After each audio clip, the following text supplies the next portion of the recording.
Magandang araw mga kaibigan. Bigyan natin ng reaksyon na opinion itong Facebook Reel o video posted by Real Enlightenment.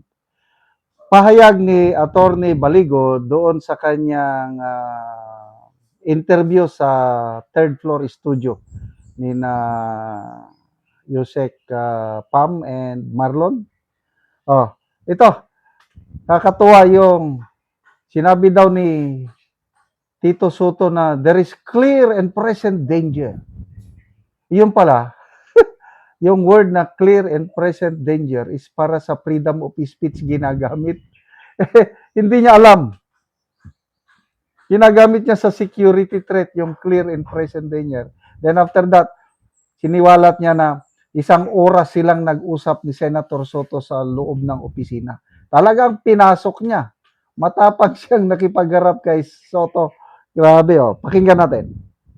Halata naman na ayaw nilang pakinggan kami dahil alam niyo po yung sinasabi nila ngayon na the 18 Marines daw are endangering the security of the Senate, including the senators. And ang sabi ni Senator Soto ay there is clear and present danger. Hindi ko alam kung naiintindihan ko nila yung clear and present danger kasi it applies to freedom of speech. No? Naghahagilap sila ng mga rason para hindi kami pakinggan po talaga dahil kung maalala po ninyo, pagkatapos ng press con ay sinabi ko pupunta kami sa baba sa plenary hall dahil nandun pa pala ang mga senador. So nung pababa na po kami ay bigla namang sinuspend ni Erwin Tulfo ang session nila. Kaya minarapat ko po na puntahan si Senator Soto sa kanyang opisina. At nag-usap po kami isang oras mahigit. At nagkaroon kami ng tanungan doon, ano ba talaga yung ebidensya nyo, etc. At nagsabi ako sa kanya. At oh my God, palagay ko he feels the same apprehension as the others because of the information that I shared with him. Lo! Wow. Wow. Kung nakita mo yung body language, yung demeanor ni Tito Soto, Senator Soto, mukhang uneasy siya with what you shared with him, especially that he is also one of the senators implicated dun sa affidavit ng mga Marines. EB, with due respects, no, let me keep that for myself because it was discussed confidentially. But let me just say this, that I revealed to him to a certain degree, not completely, what we have, including the fact that I am ready to present additional 14 individuals who were similarly situated as those of the 18 na parehong may alam sila, no? At ang sabi ko, if you are not still convinced, then I am ready to present another 7, sabi ko. Pero i-observe po natin if Senator Soto is able to convince his colleagues na they should listen to what these former soldiers have to say. Dahil what is at stake here is our national interest. The personal interest of every senator should be subordinated by that national interest. And what is the national interest here? To finally curb corruption in the highest levels of government. Halata naman na ayaw nilang pakinggan kami dahil alam niyo po yung sinasabi nila ngayon na yan. Grabe oh. Una, clear and present danger. Para pala yun sa freedom of speech, hindi yung security threat. Nagiging ignoramos tuloy ang mga senador. Oh. Bilib ako kay Attorney Baligod ha. One-on-one. Face-to-face talk sila ni Senator Soto at binigyan siya ng preview sa mga ebidensya. At ano yan, natakot? I don't know. Oh. Narinig natin, mayroon pang additional 14. Kung hindi sila kumbinsido sa 18, mayroon pang 7. Wow.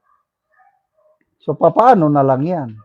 Nako, tingin ko the more na itong Gatchalian Black, the more na gagawa sila ng kaparaanan para hindi talaga makapagsalita yung 18, yung 14, yung 17.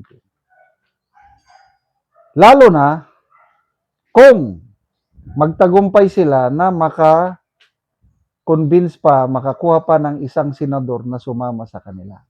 Para legally, meron na silang majority na 13. As of now kasi, deadlock pa ngayon. Kaya maganda yung survey ng Daily Tribune kahapon.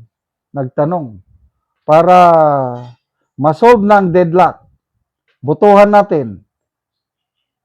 Sino ang gusto nyo maging Senate President? Cayetano or Gatchalian? Ang resulta kahapon kasi baka tuloy-tuloy pa ang botohan. 65% ang nagsabi sa survey ng Daily Tribune, gusto nila kay SP Cayetano, 20% lang ang namili kay Gatchalian, ang remaining 15% undecided.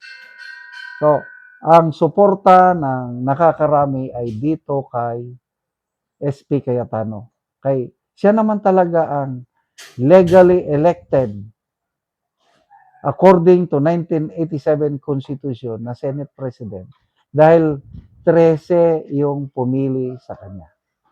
At tingnan natin ano ang mangyari.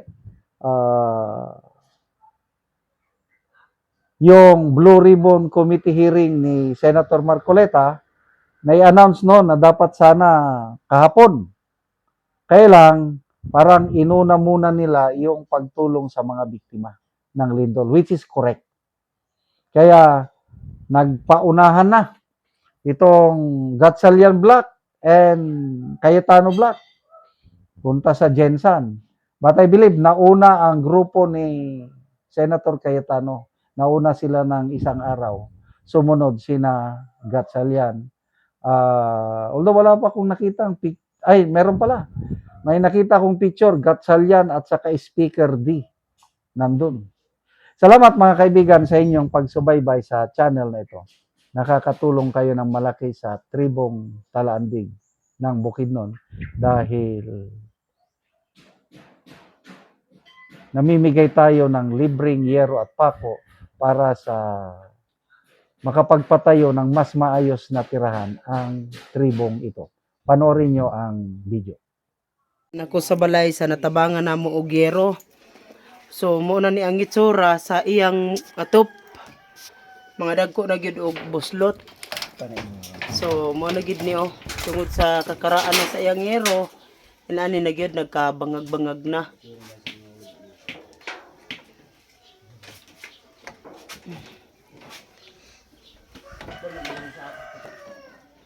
Og karon mo na ni ang yero nga among gihatag, so katop na gyud siya karon.